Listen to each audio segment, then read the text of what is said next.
Reservation के खिलाफ ये बहुत बड़ा अफवाह फैलाया गया है कि रिजर्वेशन के चलते समाज में गैर बराबरी बढ़ रही है। जो गैर संवैधानिक रिजर्वेशन इस देश के भीतर 5000 साल से चल रहा है, उससे गैर बराबरी है और उसी गैर बराबरी को बचाने के लिए इस संवैधानिक रिजर्वेशन का विरोध किया जा रहा है। इस बात को आप समझ लीजिए। आरएसएस के चीफ कौन होते हैं? मोहन भागवत। सब के सब चित्पावन ब्राह्मण होंगे। क्यों? सारा ज्ञान उन्हीं के ऊपर है। और यह सवाल पूछना चाहिए ना जो आरक्षण का विरोध करते हैं उनसे, कि तुम जो है ब्राह्मण पेट से पैदा हुए और पैदा होते ही तुमको सामाजिक प्रतिष्ठा मिल गई, इसमें तुम्हारा क्या योगदान है? भगवान के घर में एप्लीकेशन दिए थे कि नहीं हमको ब्राह्मण गर्भ में ही भेजिए। किसका अपराध है ये?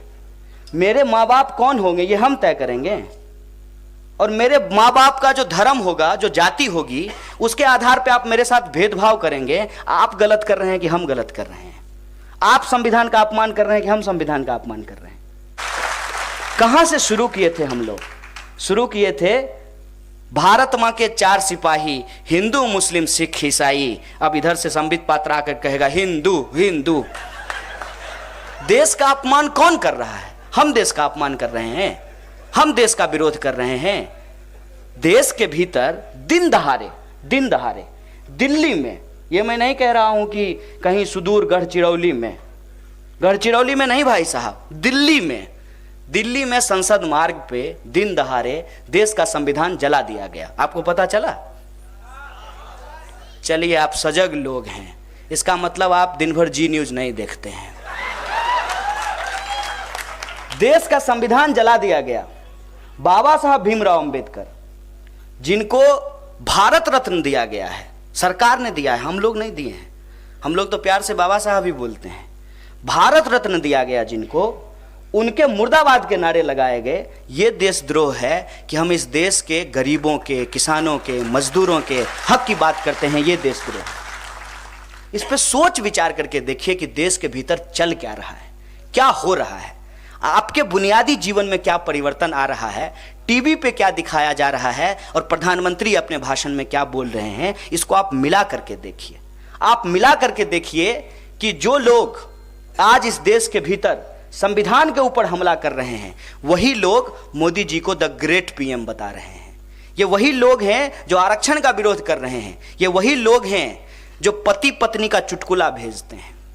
इस सिमिलरिटी को आप देख लीजिएगा। मैं आपको ध्यान से सिर्फ बारीक नजर से देखने का अपील कर रहा हूं। जो व्यक्ति औरतों के खिलाफ चुटकुला भेजेगा वो मोदी जी का समर्थक होगा। जो इस देश के भीतर आरक्षण का विरोध करेगा वो मोदी जी का समर्थन होगा। जो इस देश के भीतर यह कहेगा कि बाबा साहब भीमराव अंबेडकर ने बहुत गलत काम किया कि इस देश में ऐसा संविधान लिख दिया, इस देश में मनुस्मृति होना चाहिए, वो मोदी जी का समर्थक होगा। इस चीज को आप देख लीजिए। आप उनके फेसबुक वॉल पे जाकर के देख लीजिए। आपके साथ अगर वो चाय की दुकान पे बैठे हैं तब आप उनसे बात कर लीजिए। इस देश के भीतर अंग्रेजी में बोलते हैं male upper caste sovereign patriarchal mindset का आदमी ही मोदी जी को सपोर्ट कर रहा है। और यह बात मैं क्यों कह रहा हूं? यह बात मैं इसलिए कह रहा हूं कि वो ये तर्क देंगे कि मोदी जी इसलिए देश के प्रधानमंत्री बन गए कि वो अपनी पत्नी छोड़ दिए। तो मैं ये कहता हूं कि तुम्हारे बाबूजी भी अगर तुम्हारी मां को छोड़ देते तो तुम पैदा होते? ये सवाल हम भी पूछते हैं। ये सवाल पूछना चाहिए कि नहीं पूछना चाहिए? और ये सवाल पूछना चाहिए ना जो आरक्षण का विरोध करते हैं उनसे, कि तुम जो है ब्राह्मण पेट से पैदा हुए और पैदा होते ही तुमको सामाजिक प्रतिष्ठा मिल गई, इसमें तुम्हारा क्या योगदान है? भगवान के घर में एप्लीकेशन दिए थे कि नहीं हमको ब्राह्मण गर्भ में ही भेजिए। किसका अपराध है ये? मेरे माँ बाप कौन होंगे ये हम तय करेंगे, और मेरे माँ बाप का जो धर्म होगा, जो जाति होगी, उसके आधार पे आप मेरे साथ भेदभाव करेंगे। आप गलत कर रहे हैं कि हम गलत कर रहे हैं? आप संविधान का अपमान कर रहे हैं कि हम संविधान का अपमान कर रहे हैं? इस देश के भीतर ये व्यवस्था क्यों है? कहते हैं कि मेरिट खत्म हो जाएगा अगर इस देश में रिजर्वेशन चलता रहेगा। तो एक बात बता दीजिए, रिजर्वेशन 1950 में लागू हुआ ना, उससे पहले तो एक रिजर्वेशन चल रहा था इस देश में कि सबको वेद सुनने का अधिकार नहीं था। जो वेद सुनता उसके कान में शीशा पिघला करके डाल देते। पुजारी जी का बेटा ऑटोमेटिक पुजारी हो जाता था। और बेचारा जो साफ सफाई करता है उसका बच्चा इस बात के लिए प्रेशराइज किया जाता है कि तुमको साफ सफाई ही करना पड़ेगा। ये रिजर्वेशन देश में चल रहा था कि नहीं चल रहा था? और आपको अगर आज के रिजर्वेशन से दिक्कत है तो मैं साफ साफ कहता हूं कि मान लीजिए कमरे में 100 कुर्सी है, 2% ब्राह्मण है इस देश में, 2 कुर्सी उसके लिए रिजर्व कर दीजिए, बाकी 98% अपने आप फ्री हो जाएगा। हमारी बात को उलट करके बोलते हैं, हम उनकी बात को पलट करके पूछते हैं। तुम जो है इस देश को चाहते हो कि वो सर के बल खड़ा हो जाए, हम कहते हैं कि सर जो इस देश जो है हमेशा पैर के बल खड़ा रहेगा। ज्यादा जरूरी क्या है, इस बिल्डिंग में आप बैठे हुए हैं, इसकी छत जो है ये इस पे जो है नींव टिका हुआ है कि नींव पे छत टिका हुआ है? नींव पे छत टिका हुआ है ना। पेड़ जो होता है वो जड़ की बदौलत टिका होता है ना, लेकिन सारी सुंदरता जो है वो तो फूल पत्तियों में ही दिखाई देती है, जड़ को तो कोई देखता ही नहीं है। लेकिन जड़ यदि कमजोर हो जाए, जड़ यदि सूख जाए तो उसमें सुंदर फूल खिलेंगे? इस देश के भीतर जो मेहनत कश जनता है, जो गरीब दलित पिछड़ी अति पिछड़ी जनता है, उसको अगर आप मजबूत नहीं करेंगे तो देश मजबूत होगा? इस देश के भीतर जो कमजोर लोग हैं, जो पीछे छूट गए हैं, उनके बच्चों को यदि आप शिक्षा नहीं देंगे, उनके बच्चों को यदि आप नौकरी में समानता नहीं देंगे, उनको विशेष अवसर प्रदान नहीं करेंगे, तो फिर देश मजबूत कैसे होगा? मान लीजिए ये मेरा शरीर है और मेरा हाथ बहुत लंबा हो जाए तो ये विकलांग होने की निशानी है ना। समाज का एक समुदाय ऐसा है जिसका 50% संसाधनों के ऊपर कब्जा है और बाकी जो 98% आबादी है वो बाकी 50% में अपनी जिंदगी गुजर बसर कर रहे हैं। आप देख लीजिए पूरा का पूरा कौन किसका अवसर छीन रहा है। धीरू भाई अंबानी के बेटा है मुकेश अंबानी, एप्लीकेशन दिए थे, पैदा होते ही वो अरबों के मालिक कैसे हो गए? और उनकी ही कंपनी में उनके पिताजी के जो नौकरी कर रहा था, जो एक बहुत ईमानदार सीईओ था, उसका बच्चा आज भी उनकी नौकरी कर रहा है। ये रिजर्वेशन है कि नहीं है, जरा हमको समझा दीजिए। रिजर्वेशन देना किसी का हक छीनना नहीं होता है।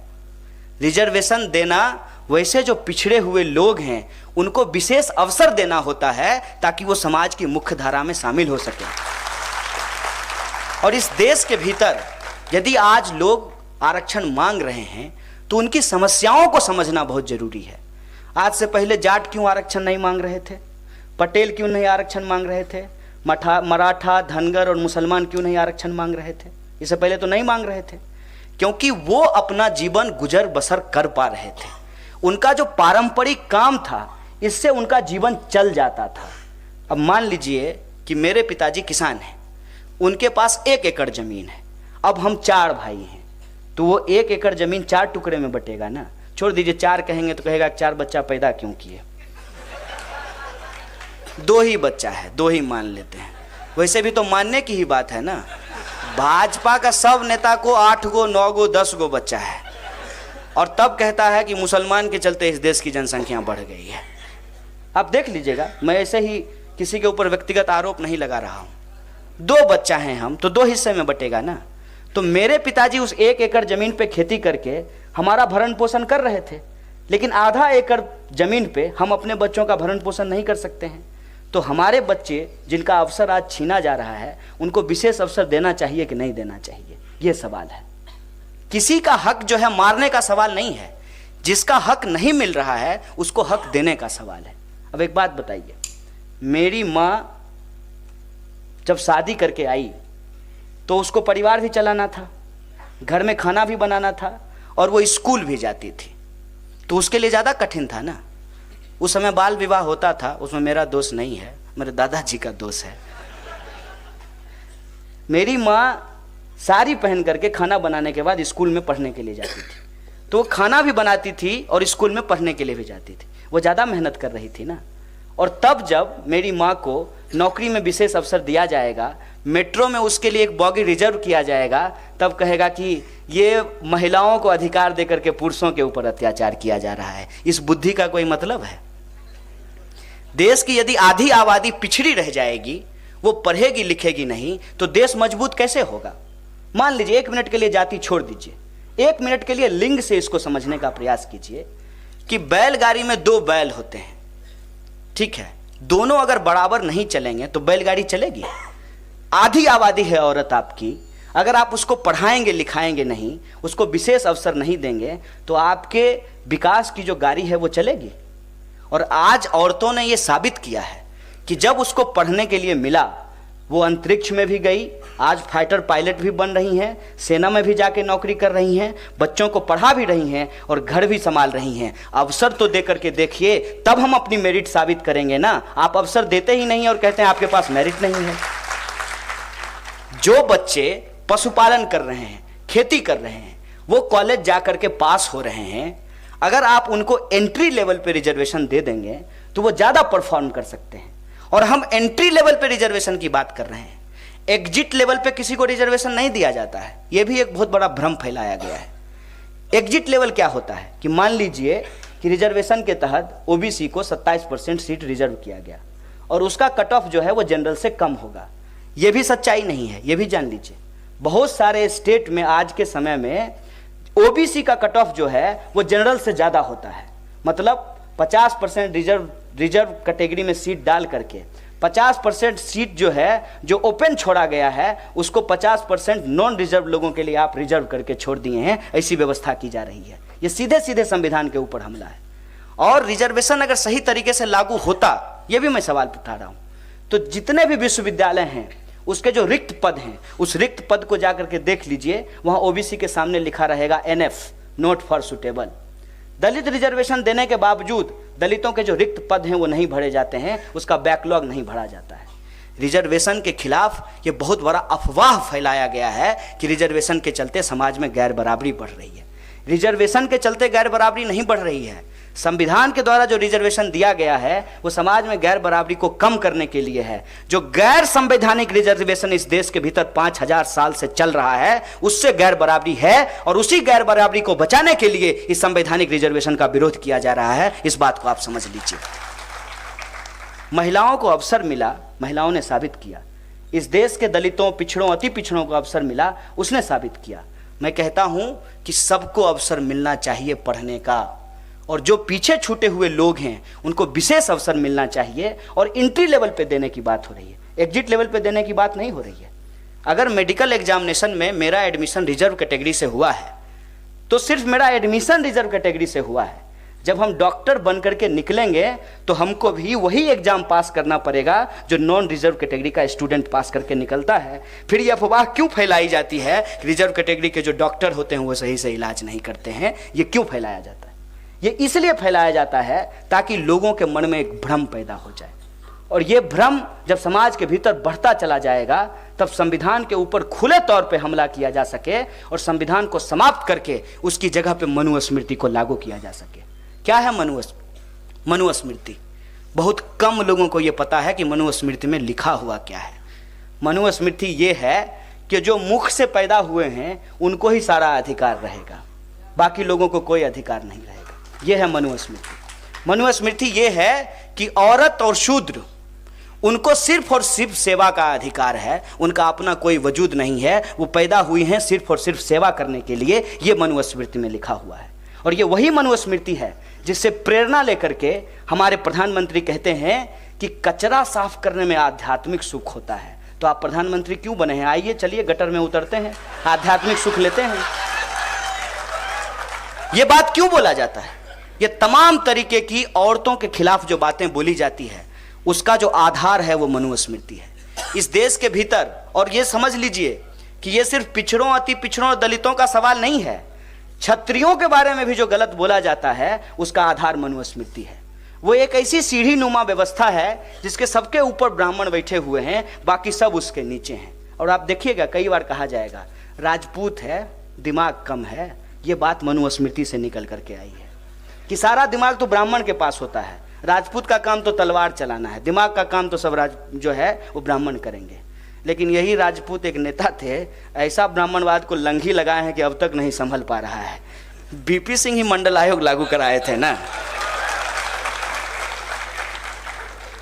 इसीलिए मैं कहता हूं कि मनुवाद जो है वो किसी एक जाति के खिलाफ नहीं है, एक जाति को छोड़ करके वो तमाम जातियों के खिलाफ है और तमाम लिंग के लोगों के खिलाफ है। इस बात को हमको समझना चाहिए। और इसका एक उदाहरण मैं और आपको बता देता हूँ। आरएसएस के चीफ कौन होते हैं? मोहन भागवत। सब के सब चित्पावन ब्राह्मण होंगे। क्यों? सारा ज्ञान उन्हीं के ऊपर है। चीफ होंगे आप, और रोज सुबह सुबह हाफ पैंट पहन करके डंडा घुमाए हम। मंत्री बनाना होगा तो कांग्रेस से लोगों को ला करके मंत्री बना देंगे। मुझे तो जो साधारण संघी हैं उनके ऊपर दया आती है, और बड़ी दया आती है। बताइए कितना मेहनत किया, शरीर बनाया, झूठ बोला, झूठ फैलाया, अंग्रेजों की सेवा की, मोदी जी की सेवा कर रहा है, और मंत्री बनने का बारी आया तो कांग्रेसी सबको लाला करके मंत्री बनाया जा रहा है।